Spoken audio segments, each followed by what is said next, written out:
Thank you, Amy and Catherine, for organizing this terrific and timely event series. And thanks to those responsible for the closed captioning as well. My presentation today is about the relationship between Joe Spence and Simon Watney, two individuals whose contributions are recurring subjects across Grassroots, as they very much should be. Spence was a socialist feminist photographer, writer, and activist, while Watney was and continues to be an art historian, photo critic, and gay activist. Starting to produce interdisciplinary work about health and disease at precisely the same time, they were in perpetual dialogue with one another. Their relationship provides a window on the multiple convergences and tensions between the cultural politics of AIDS and breast cancer during the 1980s. This history has become even more essential in the age of COVID-19, urging us to consider with great seriousness the connections between diseases, health-related social movements, and cultural production. Though I've been working on this project for a few years now, this paper is the earliest encapsulation of my thinking. I've been reflecting on what it means for a project to center on the relationship between two brilliant people with wide-ranging interests and multifaceted careers. It's a friendship that I feel terribly moved by on a personal level in ways that I'm not fully able to articulate. Anyhow, I look forward to your feedback, especially since many fellow presenters and audience members are experts on the work of both Spence and Watney. On August 11th, 1986, the Institute of Contemporary Arts hosted a public conversation between Spence and Watney about health, politics, and representation, topics that had only recently infected their work due to their personal encounters with disease. The event coincided with the release of 3 of their path-breaking and, in certain ways, epoch-making publications. Spence had just released Putting Myself in the Picture, a political, personal, and photographic autobiography, a book chronicling her life and work since the 1950s. Watney had just published Policing Desire, Pornography, AIDS, and the Media, which applied analytic approaches from cultural studies to representations of the disease and homosexuality in the press, on television, and in safer sex materials in the United States and Britain. And together with Patricia Holland, Spence and Watney had just edited Photography, Politics 2, a collection of essays and photo projects that aim to put theory into practice, with a special emphasis on questions of sexuality and representation. After her breast cancer diagnosis in 1982, Spence grappled with the dehumanizing and sexist medical treatment she received at the local clinic. On the left, we see the photographer just before the lumpectomy with "Property of Joe Spence" written across her left breast. On the right, we see her after the operation, performatively donning a crash helmet.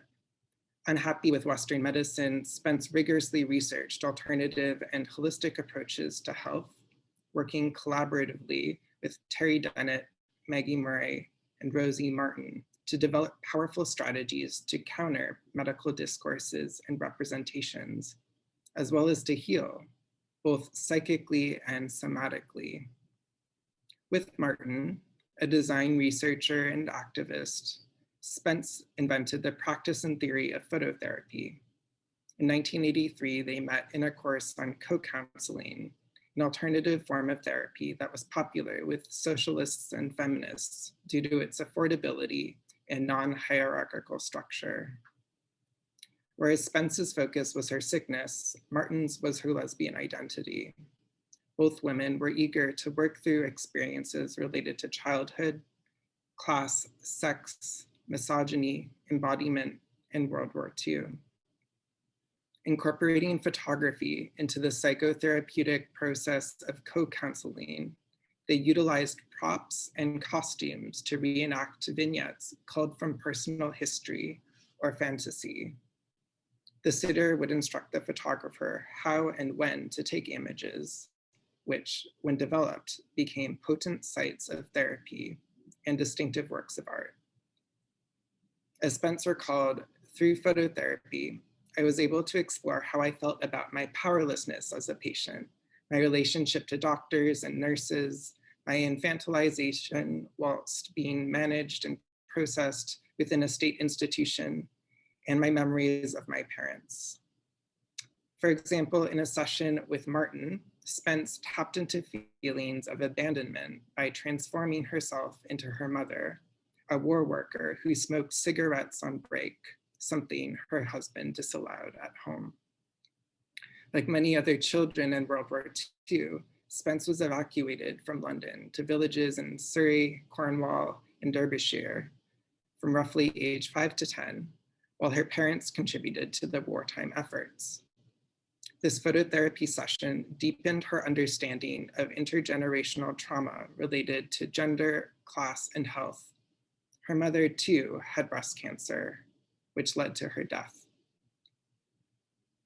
While Spence was confronting cancer, Watney was alarmed by the ghastly effects of the AIDS pandemic on his gay community, as well as the staggering homophobia and apathy that pervaded society.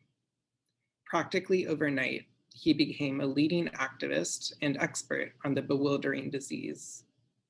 Though he had been a key activist in local gay initiatives such as the Gay Liberation Front and Switchboard, a lesbian and gay helpline, and wrote frequently for the gay press, his career in art history and photo theory took a major turn when he joined the board of the Health Education Committee of the Terrence Higgins Trust in 1984, leading the AIDS charity's work in health promotion.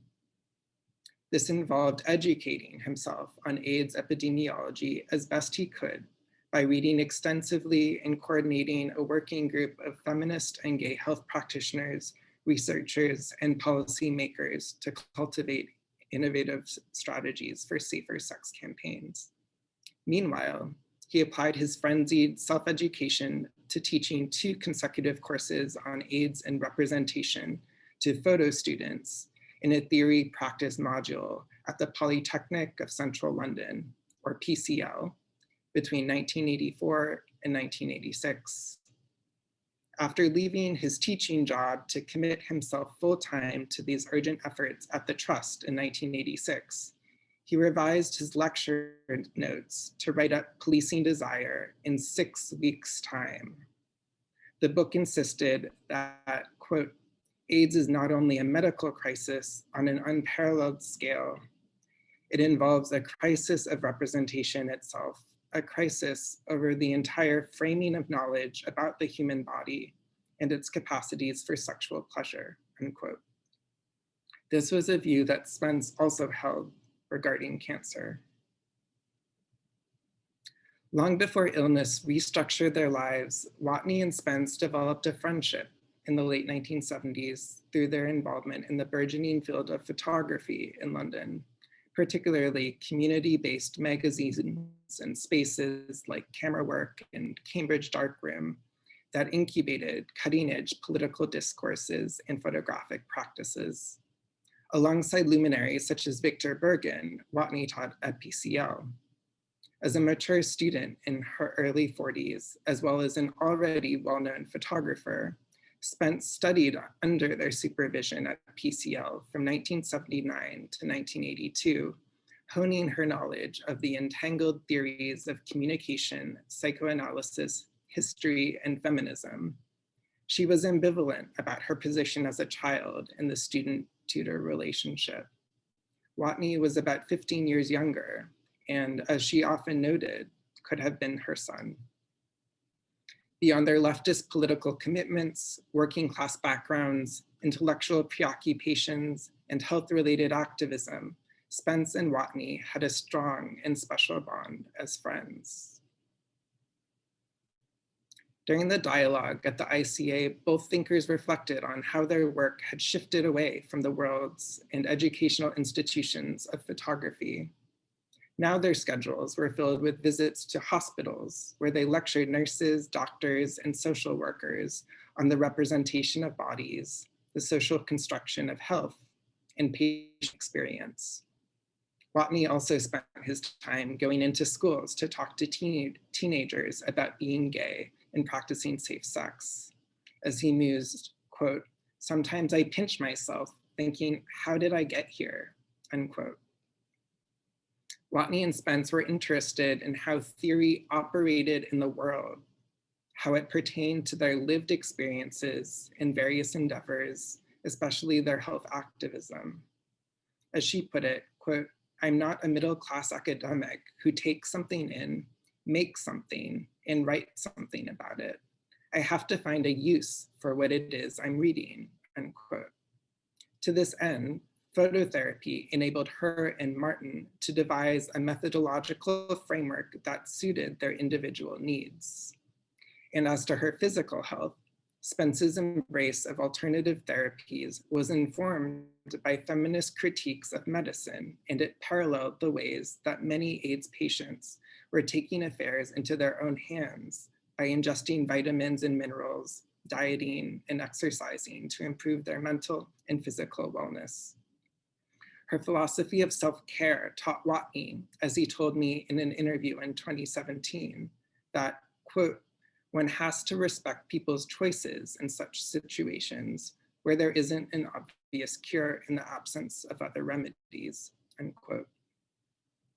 Watney felt similarly about the necessity of making theory practical and personally meaningful in his activism and cultural criticism.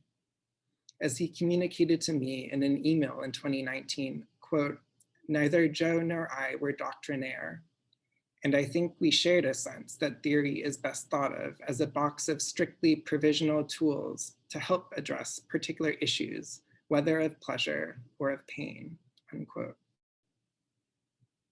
Even if there were clear interchanges between HIV, AIDS, and breast cancer, the diseases differed in terms of epidemiology, patient populations, preventative measures, modes of treatment, media representations, and political response. By 1986, it was estimated that 900 Britons had been diagnosed with HIV/AIDS, half of whom had died. Yet the real numbers were likely far higher.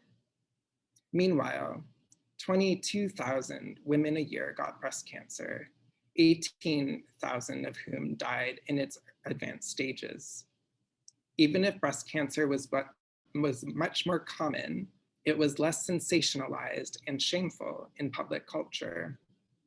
Its activism was less spirited and coordinated than the emergent political response to AIDS. According to Spence, quote, "The idea that we can help ourselves, that we can organize ourselves into certain groups, has hardly begun," unquote. Conversely, the activism surrounding HIV/AIDS, and soon enough Section 28, gave rise to new, often somewhat glamorous forms of queer collectivity. As Spence put it in a conversation with Jan Zita Grover in 1991, quote, "There is no groundswell of loving dissidents surrounding cancer patients. People with cancer are so scattered among social classes and economic makeup, so isolated," unquote. For Spence, one way of finding community was through sharing her skills and resources with AIDS activists, bridging the health movements as best she could via broader questions of disability. She participated, for instance, in the earliest meetings of the AIDS and Photography group organized by Watney in the fall of 1987. She also advised one of the exhibitions to emerge from this group, Bodies of Experience, Stories About Living with HIV, curated by Chris Boot and Anna Harding at Camera Work and the Photo Co-op in 1989. One striking feature of their ICA conversation is the repeated invocation of war. Spence proclaimed, quote, "I want to know what to do to help myself survive, as does anyone else in any war. We live in a wartime situation, basically. If you're told that you've got AIDS or cancer answer, believe me, you're in the middle of a war, unquote. Watney likewise remarked, quote, I'm living through what feels like the Blitz. People are dropping dead all around me and terrified, unquote. Of course, Susan Sontag's influential attack on war metaphors and discourses of disease immediately comes to mind. But it seems to me that these statements by Spence and Watney reveal the extent to which, for many, the personal and collective trauma of World War II, and likely other wars as well, saturated cultural imaginaries, activist formulations, and languages of loss during the 1980s. 2 weeks before her death from leukemia in June 1992, Watney gave Spence a postcard with a reproduction of Hans Holbein the Younger's painting, A Lady with a Squirrel and a Starling. On it, he wrote, to Jo with love from her old friend and comrade, Simon. One photo from her very final days shows Spence curled up in a fetal position, cards of love and wellness spread across her small body and sickbed. Watney's postcard peeks out from the medley. The 16th century portrait of a seated woman with a blank countenance and reddened nose had just been acquired by the National Gallery for a whopping £10 million, a point of great contention in the British tabloids.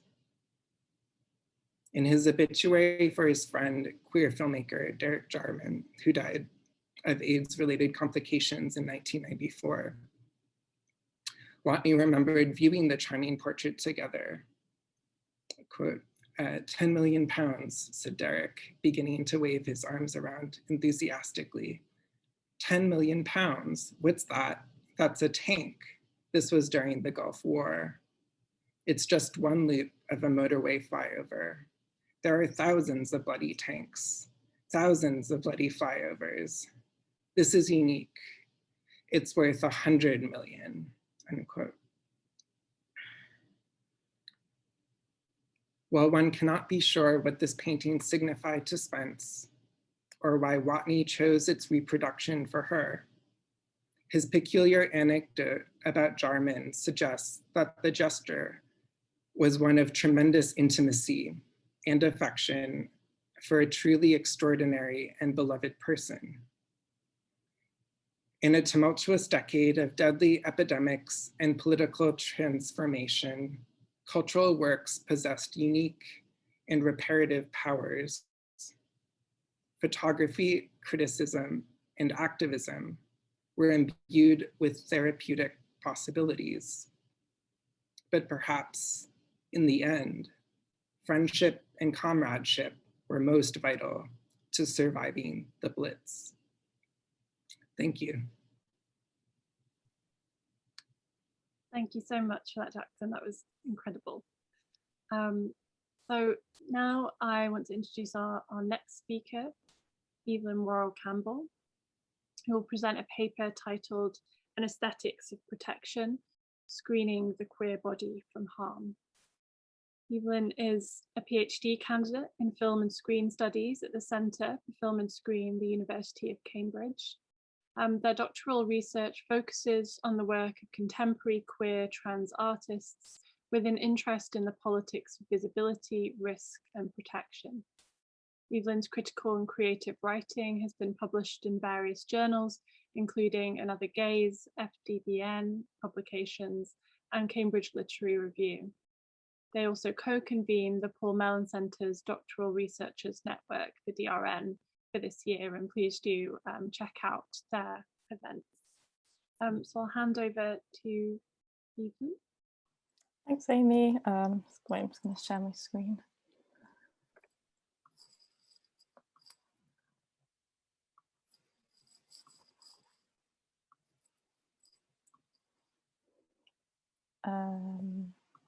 Is that playing all right? Okay. And I just want to start quickly by saying thank you to everyone who's here, and thank you to Amy and Catherine who organised such a wonderful series of events. And yeah, I'm really grateful and a little bit overwhelmed to be presenting along such amazing papers. So this talk today, I think, is drawn from a larger piece of writing that will hopefully become a chapter of my doctoral thesis, a piece born out of wanting to think through a material connection between two artworks, a pair of angel wings shared between Tessa Boffin's Angelic Rebels, Lesbians and Safer Sex, and Isaac Julian's Looking for Langston. For this paper, I've drawn together some of the more theoretical workings of my chapter. So I would be really grateful to hear any comments or feedback on this as the work is still ongoing, but I'll also be more than happy to answer specific questions in the Q&A. So I'll just kick off because I know that time is tight. So, okay, section 1, Anesthetics of Protection, Safer Representations. And Jackson talked really well about Simon Watney, so I'm sorry to return. Anyway, Policing Desire, Pornography, AIDS in the Media, as Jackson discussed, was published shortly after Watney left his post as lecturer at the Polytechnic of Central London in 1986. Watney's intention with Policing Desire was to reframe the AIDS epidemic not only as a devastating medical crisis, but also as a crisis of representation itself, a crisis over the entire framing of knowledge about the human body and its capacities for sexual pleasure. The task in the face of this crisis of representation was, as Watney saw it, to construct, quote, safer representations that affirmed homosexuality and its kinks as a site of survival, not of retributive death. This talk takes its title from a rewording of Watney's request for such safer representations, his call for an alternative erotic economy in the face of HIV/AIDS. Quote, we need to develop a culture which will support the transition to safer sex by establishing the model of an erotics of protection, succor and support within the framework of our pre-AIDS sex lives. We need to produce hot, sexy visual material to take home, telephone sex talk facilities, and safer sex porno cinemas. Here, Watney models an economy which both includes and surpasses the specific devices and practices of safer sex. The act of protection is dispersed beyond the sex act itself into the field of representation. This attention to representation forms the basis of my own theorizing of what I term here anesthetics of protection. This rewording, the substitution of the term aesthetics in the place of erotics, enacts a crucial theoretical move. Whereas erotics gestures towards the production of new intimacies that avoid the risks of viral transmission, the term aesthetics takes seriously the expansiveness of Watney's own formulation, lifting the specificity of bodies in sex into a wider repertoire of significant and signifying forms. As such, aesthetics asks us to examine the relationship between protective devices, such as condoms or dental dams, and safer representations. A relationship most productively thought through on the grounds of the bodies at risk and the ways in which both latex barriers and images work as prosthetic screening devices which reform and protect the exposed erotic body.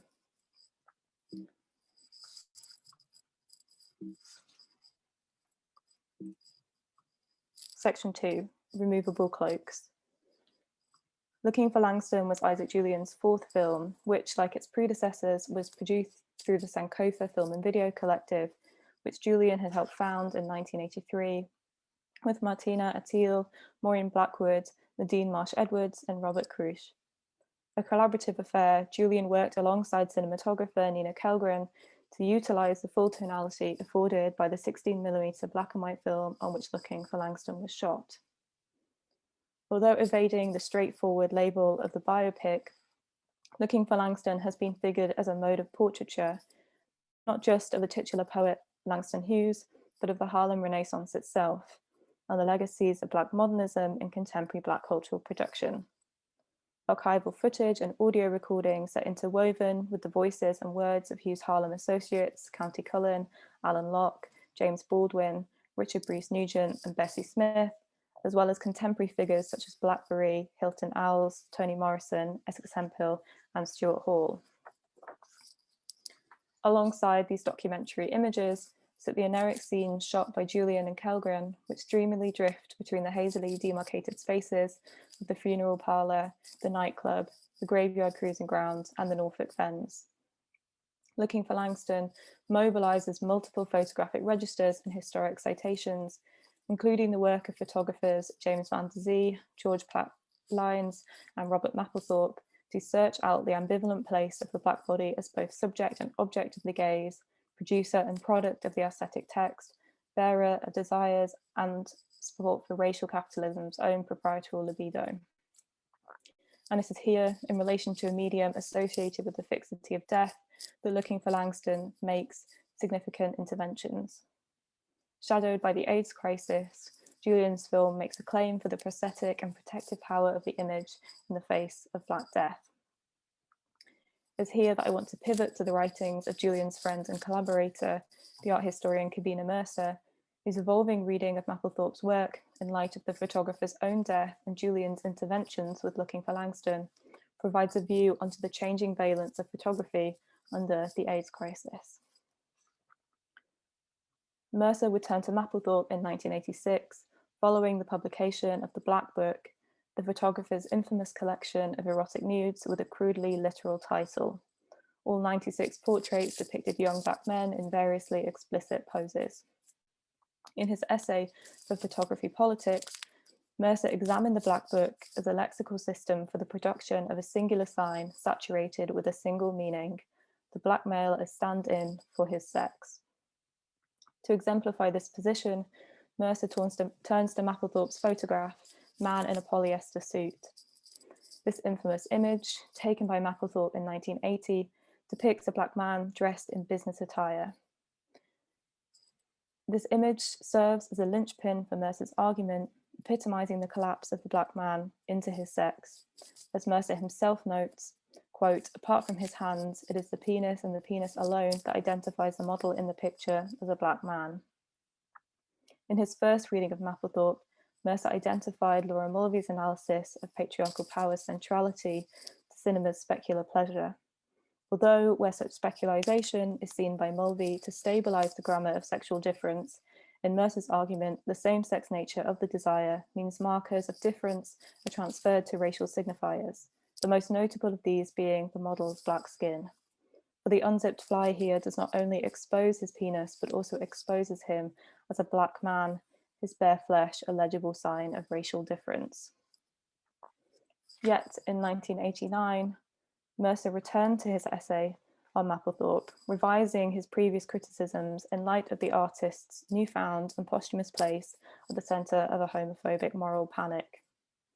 The censorious response to a planned Mapplethorpe exhibition by the Institute of Contemporary Art in Philadelphia, spearheaded by Jesse Helms and the Christian Right, and the resultant cancellation of another Mapplethorpe show, The Perfect Moment, at the Corcoran Gallery of Washington, D.C., made it imperative to address the artist's homosexuality within the climate of anti-gay rhetoric and policy which characterized the AIDS crisis as it unfolded across the decade. Mercer acknowledged the inadequacies of his mapping of Mulvey's theory onto Mapplethorpe's work, where the oscillation of identification set up within homosexual desire sets motion and ambivalence which may, in Mercer's words, quote, enable a potential deconstruction of whiteness. Here, Mercer pulls the threads left loose in his previous argument, moving towards what is perhaps the most productive narrative surrounding Mapplethorpe's work for Julian's film, the denaturalizing potential of the fetish. In his first essay on Mapplethorpe, Mercer made a comparison between the visual fetish, the shiny Black skin, and the sartorial signifying cultures of gay fetish communities. Quote, in everyday discourse, fetishism probably connotes deviant or kinky sexuality and calls up images of leather and rubberware as signs of sexual perversity. This is not a fortuitous example, as leather fashion has a sensuous appeal as a kind of second skin, when one considers such as clothes are invariably black rather than any other colour. Such fashion fetishism suggests a desire to simulate or imitate Black skin. This comparison, this move from black skin to black leather, and it's worth noting here the presence of leather and fetish wear in Looking for Langston, most notably in the harnesses of the angelic chorus, who watch their dancers in the nightclub from above. These harnesses are particularly glorious prosthetics. This move from black skin to black leather is instructive precisely due to this tracking between photographed and photographic skin and clothing in the form of leather and latex.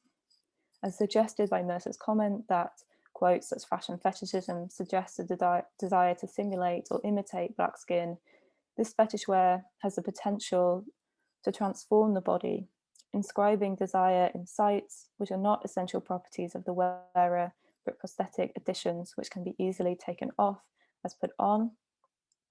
To return to man in a polyester suit, it is possible, if a stretch, to therefore read the exposed penis as prosthesis, a removable fetish object not natural to the body of the wearer.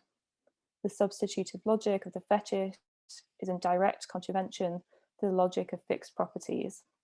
The fetish is a movable feast, tracking across glinting surfaces of skin, leather, and latex. This prosthetic motility of fetish wear, with the moving identifications it puts into play, recall the strategies deployed by Julian in his remediation of Mapplethorpe's photographs in Looking for Langston. The white protagonist, Carl, named after photographer and friend of Hughes, Carl von Vechten, and thus perhaps also a stand-in for Mapplethorpe as the gaze of the white artist, is depicted strolling through a dark room, filled with gauzy screens rippling as he moves between them. Onto these screens are projected images from Mapplethorpe's Black Book, yet due to their constantly moving surfaces, Julian forecloses upon the risk of the white gaze's fixing power. Instead, Carl himself becomes enmeshed in the images. As he passes before the projector, the body of another man falls across his own, tracing the mobile process of homosexual identification and desire.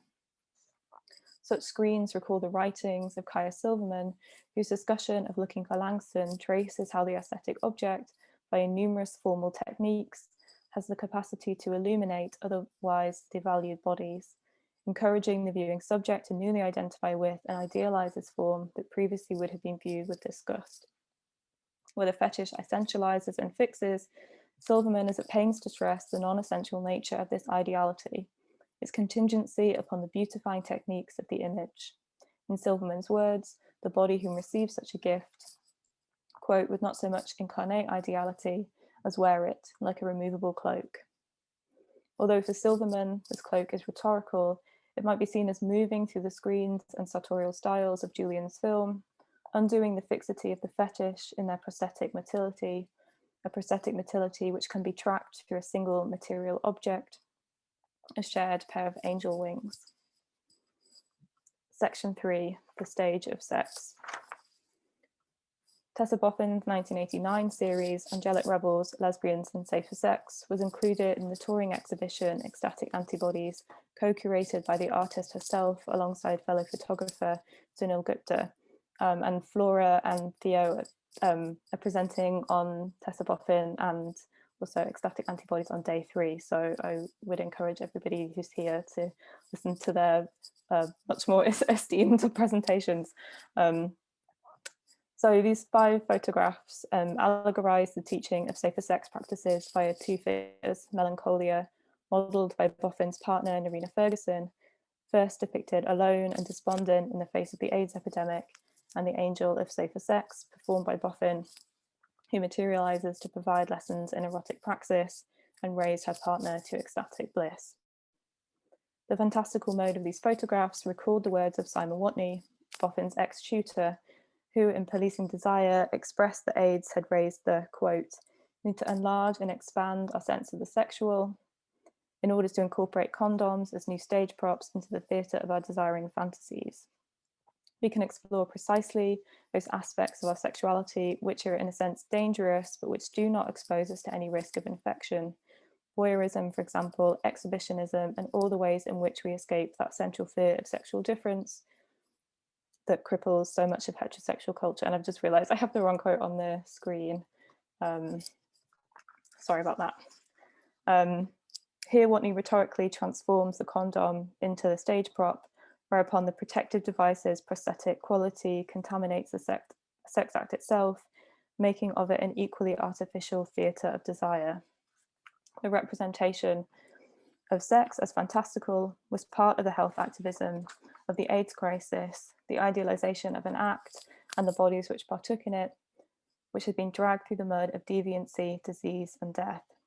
It was also central to lesbian strategies within lesbian organising, as Sue O'Sullivan and Priscilla Palmer point out in their Lesbians Talk Safer Sex pamphlet, where the real served to be a prohibiting coordinate for discussing the risks of AIDS within a social group deemed to be exempt from a virus popularly imagined in terms of phallic penetration.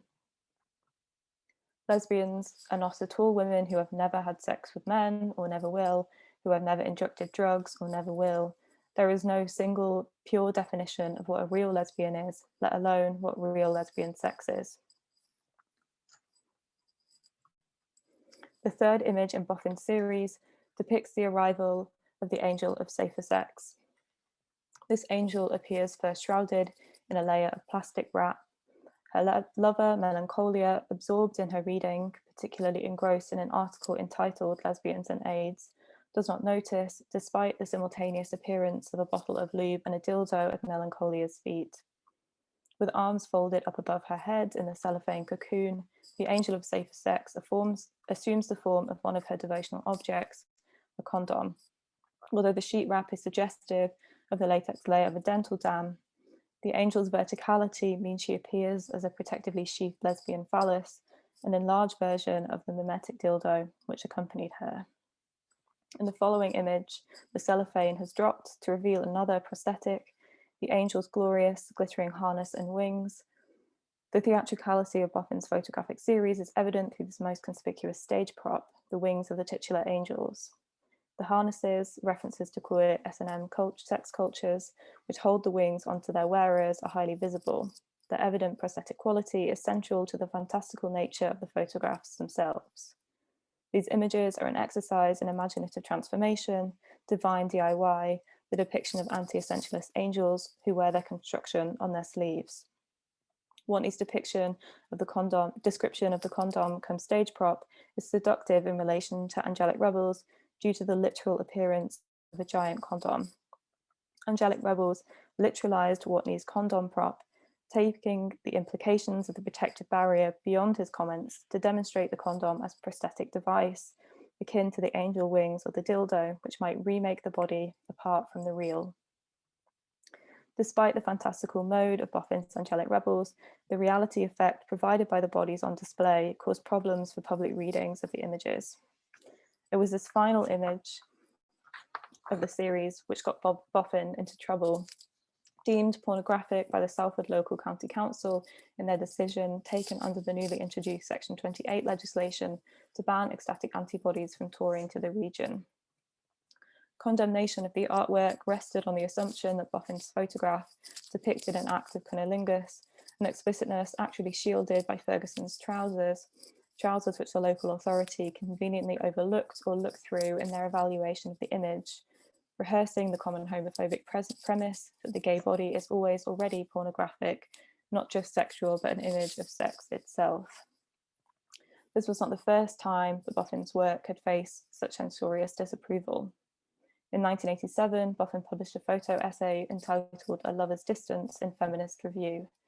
This essay paired quotations from Roland Barthes' A Lover's Discourse with a series of 7 photographs in what Boffin called a psychic photo theatre, with the staging of the complicated crossings of desire, sexuality, and subject formation. This photo essay drew criticism from Suzanne Kappeler, whose letter decrying both the feminist credentials of Boffin's work and the issue as a whole was published in the journal alongside a response by Boffin. Boffin summarised the critique as such. Her main objection seems to be the presence of naked bodies themselves, as if there was something intrinsically obscene or at least politically suspect about the body. It is in this context, it is perhaps pertinent to note that Capella called her own book The Pornography of Representation and not the representation of pornography, as if representation itself was pornographic. The messy context for this conflict was the so-called sex wars, a heterogeneous series of transatlantic debates within feminism, which have been raging since at least the late 1970s, but most notably flared up following the 1982 Barnard Conference on Sexuality. The two sides in this war can be briefly, if perhaps reductively, summarized as anti-porn feminists, represented most publicly by Andrea Dworkin, Catherine McKinnon, and the Women Against Pornography, and sex-positive feminists, including academics and sex activists such as Gail Rubin and Pat Khalifa. These debates also enlivened the intersecting fields of lesbian and gay politics, AIDS activism, and cultural studies more broadly, circulating around the fulcrum of representation, as the title of Capella's book suggests. For anti-porn feminists, attack on pornography was based upon an assumption as to the straightforward mapping of representation onto reality, a relationship summed up by the radical feminist Robin Morgan's phrase, "Pornography is the theory, rape is the practice." Central to this assumption was the apparently intractable truth claim made by the naked body, whose depiction confirmed the reality of pornographic representation, as made clear by Andrea Dworkin's comments in her book, Pornography, Men Possessing Women, published a year after Capella and Boffin's clash. The uses of women depicted in pornography are objective and real because women are so used. The women used in pornography are used in pornography. Real women are tied up, stretched, hanged, fucked, gangbanged, whipped, beaten, and begging for more. But as Boffin pointed out in her response to Capella, this line of argumentation easily collapsed into confirming the very logic of pornography these feminists decried. For the very representation of a naked body became confirmation of the image's pornographic malintent. The body thus always became an image of sex itself, and therefore, against all other evidence of the mediated logic of the image, a document of real and extant sexual violence. But the evident artifice of Boffin's photography, both for a lover's distance and angelic rebels, the static poses, the careful set dressing, the ornate costumes, the angelic figures themselves, was an important gesture belonging to a different register, whereupon the body was not in fact a self-evident effect of the real, but a complex and non-self-evident construction which bore the messy inscriptions of the institutions of power and their discourses, as well as the workings of desire, identification, and experiences of embodiment. Boffin's images allegorized, restaged, and fantasized about a metaphorical sex act. They did not represent it. Like the screens onto which Julian projected Mapplethorpe's Black Book, the screen of the condom stage prop made a claim for an aesthetic of protection, which saw prosthetic identification as a way to challenge the normative gesture towards the real and elevate otherwise debased bodies into images and lives of their own making. Thank you very much. Thank you so much. That was wonderful. And there's some really great themes that are emerging from these papers, both around friendship, but also shared materials, which really elucidate or take us in a different direction for thinking about care than those we might usually impart. And this leads me to our next and final speaker in this session, Greg Salter, who will present a paper titled Rotimi Fani Kyode, Yoruba Religion, AIDS, Kinship and Care in the 1980s. Greg is a lecturer in art history at the University of Birmingham. His first book is Art and Masculinity in Post-War Britain, Reconstructing Home, which was published in 2019. His current research project takes the transnational histories of queer art in Britain as its subject since the 1960s, and takes a particular focus on kinship. And so I'll hand over to Greg now.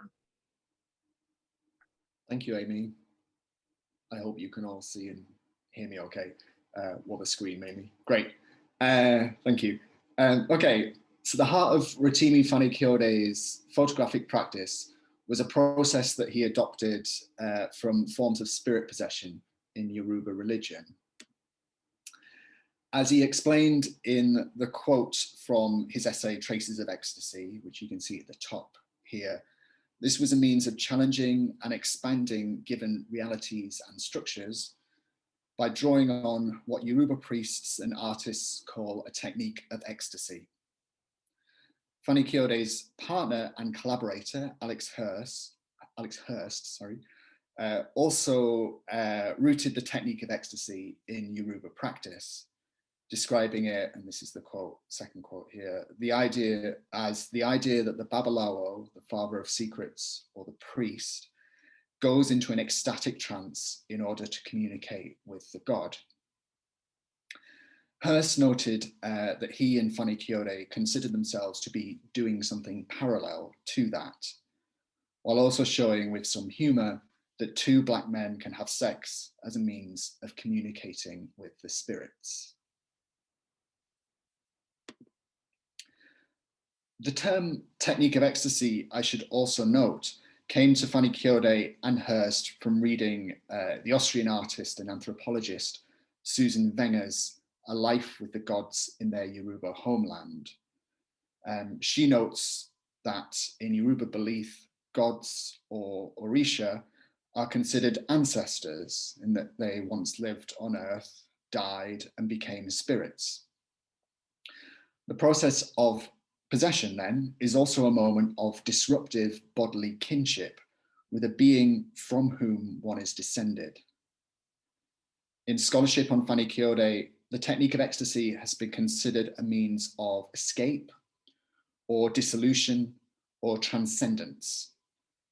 But in light of the quotes I've highlighted here, my paper today considers it as both transformatory and, importantly, relational, meaning that we might place it in dialogue with the everyday networks and negotiations of kin and care surrounding queer communities affected by HIV/AIDS in 1980s Britain. So I will explore the relationship between the technique of ecstasy and HIV/AIDS through one of Fanny Kyode's most widely reproduced photographs, Son Ponoi from 1987. Here, a seated figure has been photographed so that the upper part of their head, above the mouth essentially, and the lower part of their legs are cropped by the edges of the image. The focus is the torso, arms, and upper parts of the legs. They have a set of three lit white candles in their hands, which are held at crotch level. And they are seated with their legs open and torso tilted back slightly in the way that places a certain amount of emphasis on these candles. They're also held with a degree of care and solemnity. The figure's body is covered in dabs and spots of paint. They also wear 2 beaded necklaces. The title, Son Ponoi, refers to the Yoruba god most commonly associated with smallpox, though he is also linked to bacteria and viruses more generally. It appears to be a variation on more common forms like Shon Pona or Son Pono. It's believed that saying his name is bad luck and can summon disease, so he is also known as Oboluai, which translates broadly as king or ruler of the world. Yoruba myths frame Oboluai as a being who can cause smallpox, but who can also be appealed to for a cure or inoculation.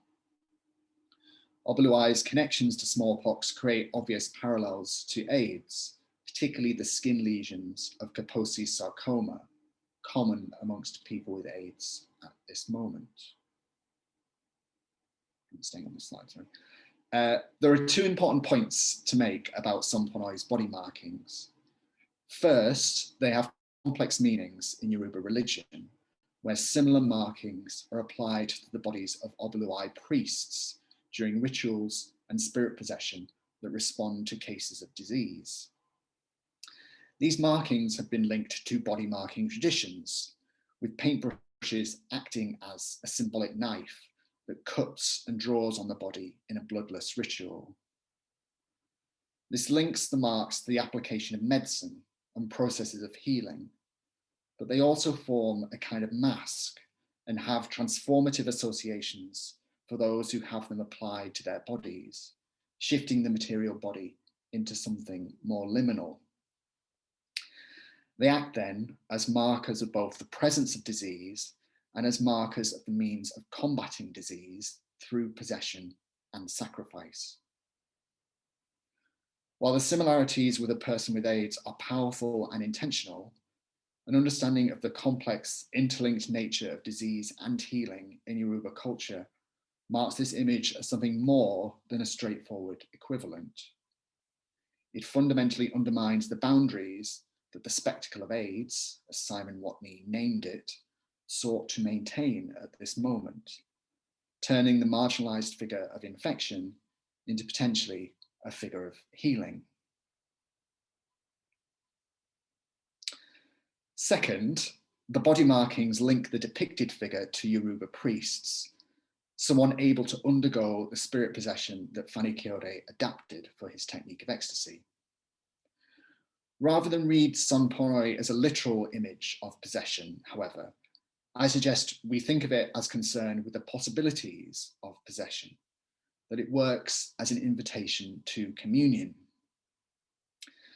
Communion is a term used by Fani Kyode in Traces of Ecstasy, and it is a term that describes a close spiritual relationship, but also a joining together of individuals, a form, if we wish to continue thinking of it in these terms, of kinship. And in the context of Sonporoi, this communion, if we follow what we know of spirit possession, is a moment where a spirit enters the body of a human being. Selfhood in these moments is not inseparable from the body. Instead, the body contains a self that is removable, external, and multiple. Fani Kyode's evocation of this potential state of being, built around a moment where two beings meet in one body, a moment of intense, productive, perhaps disturbing intimacy between them, is particularly radical at this moment. It undermines mainstream anxieties and misunderstandings about virus transmission, which had made gay men, alongside drug users and sex workers, into figures of contamination and exclusion, particularly as antibody testing became available. Such anxieties were scaled onto highly restrictive investments in familial units and national boundaries, as homophobia became increasingly entangled with racism, as Anna Marie Smith and Kabina Mercer have shown. From this moment then, Sonporoi does not close down or quarantine. It evokes the possibility of a state of openness, refusing the everyday gestures of isolation and exclusion, even as it evokes them in the way it depicts the figure here alone, and positing an expansive, perhaps disturbing kind of kinship in their place. In an essay published in 1989, Simon Watney argued that the circumstances of the AIDS crisis demanded a radical politics of health that must involve the reimagining of how human relations might be.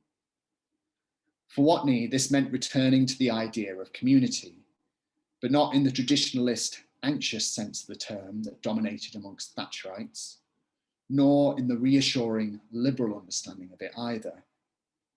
Instead, he emphasized the presence of uneven networks and systems of individuals and groups that had been activated by HIV/AIDS as a community of interests from which new alliances might be built.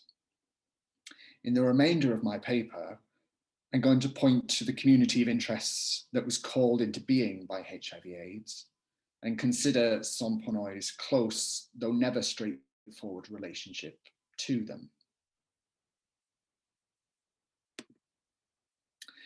It is widely acknowledged that systems of care emerged to support HIV positive people and people with AIDS in Western urban centres that were most acutely affected by the crisis at this moment.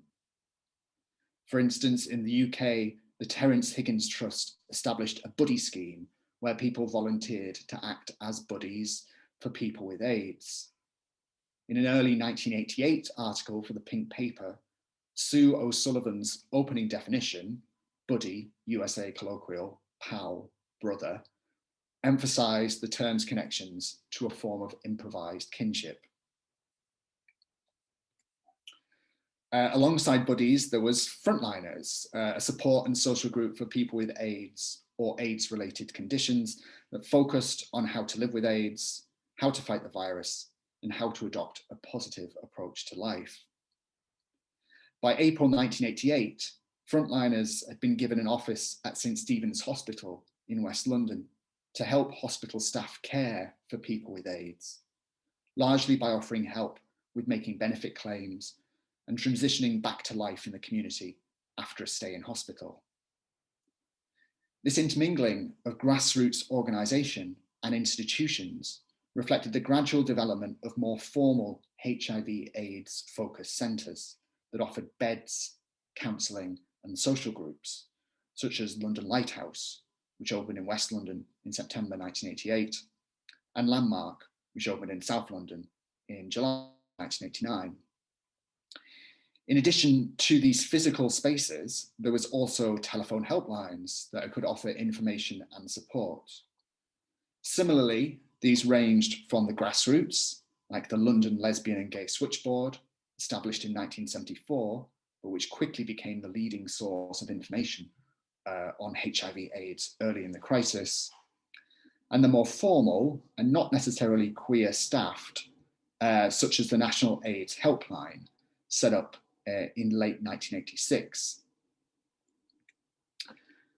For now, I wish to register how those attuned to the existence and experiences of such frequently improvisatory networks, blurring the boundaries between grassroots organisations and institutions, might have recognised something in Somponoi's openness, its insistence on connecting a seemingly lone body with beings outside of it. Indeed, it is striking to note an advert for the National AIDS Helpline that ran in the gay press in late 1988 that shows a photograph of a person holding up a phone to their mouth, cropped so as to emphasise both communication and contact. The image is at the centre of a full-page advertisement, and aside from the telephone number for the helpline, is surrounded by empty space. The black and white image, the intense cropping and the framing of an isolated figure connected to someone outside of themselves recalls, in much more mundane terms, the radical gestures of Somponoi. Such networks were developed initially in response to the complete absence of help from the British state and a distrust of medical professionals in the National Health Service. In hospitals in the early years of the crisis, nursing approaches were shaped by misunderstandings about virus transmission, meaning that patients were to be nursed in isolation and hospital staff required to wear protective equipment when dealing with them. General uncertainty and by extension prejudices could shape care responses, but there were also those in the profession that pioneered non-putative responses to AIDS too, with the crisis demanding a form of nursing that breached the very boundaries that were the source of such anxiety. One nurse remembered treating isolated men in separate rooms, and this is a quote from them here. He would not make eye contact, but I asked if he would like help to wash. He opened a package of food and trying to connect, I asked what it was. He asked if I would like to try some, so I did. He got very emotional just because I accepted food from him. People with AIDS then experienced networks of care that could be profoundly damaging, while also bringing them into direct, intimate contact with professionals compelled to work against the assumptions that structured them. Somponoi's rejection of structural quarantining and marginalisation of people with AIDS appears to intersect with these contradictory experiences of care. While its evocation of highly intimate, boundary-shattering forms of bodily treatment also gestures to a state of being and relating that operates beyond the limits of contemporary care. It was not lost on many gay men and people with AIDS that the crisis brought them into contact with, and in many respects made them directly reliant upon the institutions and professions that had pursued the medicalisation of homosexuality within living memory. As a result, and coupled with the option of antiretrovirals that prolonged life only for some and did not offer a cure, Some people sought other forms of treatment and care. For instance, the gay press in the late 1980s covered groups offering holistic therapies, and some articles that emphasized their possible benefits, and other articles that were highly critical. It is not my intention here to make any simplistic comparisons between the adoption of holistic remedies by some people with AIDS and Fanny Kyode's embrace of Yoruba spirit possession for his photography. But these practices are indicative of a moment where many people affected by HIV/AIDS recognized that dominant structures and institutions were not going to come to their aid. Fanny Kyode and Hearst's texts for the 1989 exhibition Ecstatic Antibodies express their objections to certain of the political and medical attitudes associated with HIV/AIDS and make several references to Western medicine's entanglements with capitalism. Alongside this, Fanny Kyode cannot have been unaware of accounts of Yoruba communities in Britain that exhibited, I quote, strong beliefs in the power of witchcraft and the use of traditional medicine, especially if a Yoruba is facing a type of illness that is not easily curable with Western medicine or a problem with the law, as B. Akintunde Oyetade put it in a 1993 article. Oyetade notes that there were reports of Babalawo in London, and particularly one who is said to reside in Brixton, the area of South London where Fanny Kyode lived, but their operations appear to have been largely covert. Such investments and discreetly conducted practices created channels for individuals and communities to function outside of mainstream models and expectations, while in all likelihood still being part of them too. In this way, Fanny Kyode's turn to Yoruba practices can be linked not only to an ambivalent relationship to structures of care, but also to the negotiation of them and their attendant structures of kinship as a Black gay man. For instance, there were the difficulties that came with navigating a predominantly white gay community. Racism was common, and Black gays and lesbians struggled with a familiar dilemma. Acknowledge your sexuality, come out to your family of origin, but risk losing them in the process and move into a largely white queer community. Or, wary of the racism in the gay community, keep quiet about your sexuality, retain your family of origin, but risk loneliness, shame, and isolation. Black-focused organisations were developing to address this gap, such as the Black Community's AIDS team in 1988, based at Landmark, as well as more general organisations like the Black Lesbian and Gay Group. What emerges from the Black, gay and lesbian experiences and networks in places like London in this period is a sense of the necessary negotiation of a position within and between different communities and relationships. Black gay experiences like this were, in some ways, elaborations of how sexuality and HIV/AIDS could summon anxieties about boundaries of family, kin, nation, and race, as I outlined earlier. Though here, there is also a sense of the necessary mobility across and between such anxiously defined categories and the networks of care that were shaped by and improvised from within them.